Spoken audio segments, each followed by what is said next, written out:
ഇന്ന് നമുക്കൊരു അടാറ് മീൻകറി വെച്ചാലോ? അപ്പോൾ ആദ്യം തന്നെ ചട്ടി ചൂടാവാൻ വെക്കാം. ചൂടായി വരുമ്പോൾ നമുക്ക് കുറച്ച് കടുക് ഇട്ട് കൊടുക്കാം. അതിലേക്ക് കുറച്ച് ഉലുവയും കൂടെ ഇട്ട് നല്ല പോലെ ഒന്ന് ചൂടാക്കി അത് പൊട്ടി വരുമ്പം എടുത്തു മാറ്റി വെക്കാം.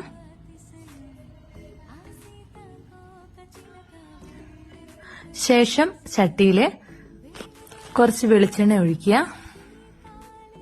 അതിലേക്ക് ഞാൻ ചെറിയ ഉള്ളി, വെളുത്തുള്ളി, പച്ചമുളക്, ഇഞ്ചി എന്നിവ ചതച്ചത് ചേർത്ത് കൊടുത്തു. കുറച്ച് മഞ്ഞൾപ്പൊടി, കുറച്ച് മുളക് പൊടി, കുറച്ച് മല്ലിപ്പൊടി എന്നിവ ചേർത്ത് നല്ലതുപോലെ ഇളക്കിയതിനു ശേഷം ഒരു തക്കാളി അരിഞ്ഞത് ചേർത്ത് കൊടുത്തു. ആവശ്യത്തിന് ഉപ്പ്, ആവശ്യത്തിന് വെള്ളം എന്നിവ ചേർത്ത് നല്ലതുപോലെ ഇളക്കി പുളിയും ഇട്ടു കേട്ടോ. അതിനുശേഷം മീനും ഇട്ടു. ഒന്ന് തള വരുമ്പോ തുറന്നു നോക്കുക. അതിലേക്ക് കുറച്ച് കറിവേപ്പില ഇട്ടു.